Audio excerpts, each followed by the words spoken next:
Now for a special report from the World Economic Forum at Davos, Wipro founder Azim Premji tells NDTV that the UPA's FDI push was not worthwhile as it led to too much frustration and acrimony in the opposition, crucial parliament time being wasted and a distraction from more important priorities.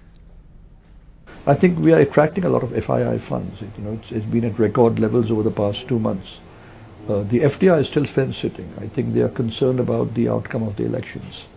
Right. And they can afford to wait 18 months.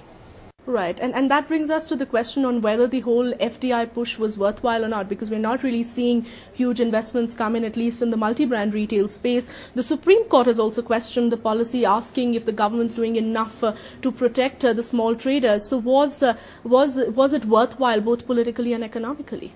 We lost two weeks of parliament. If you ask me, in retrospect, it was not worthwhile.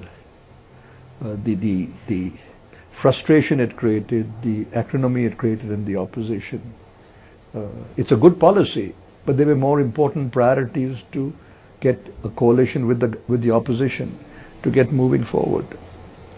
So in that sense, you believe that the priorities have been misplaced and we focused Well, the priorities so far as that is concerned. At least but I think the government looked at it from the point of view of symbol. Right. That was an important symbol of progress and FDI. So, looking at it from that point of view, it has sent an important message that when there is an important change in policy, the government is determined to do.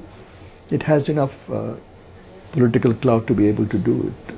And you believe that has happened? Is that the sense you're getting from especially foreign investors, that at least in terms of turning around that sentiment, because even that was being questioned in the last few months? That is positivity. That sentiment. The issue, the trade-off, was it worth it?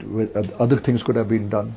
That time of parliament could have been used to be passing many other bills which are now work in process and will go into the budget session, and the budget session gets discussed on the budget. Right. So they can be again pushed off.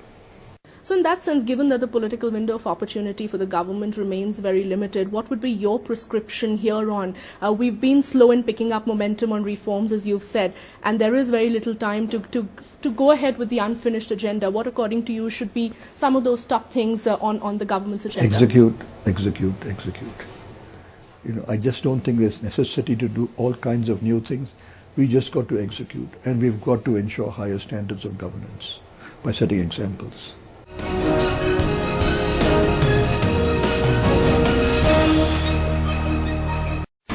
India's #1 news app just got even better. Download NDTV's new app, fully optimized for retina display, full screen view, faster response time, and Sudoku. NDTV's new iPad app. Download now.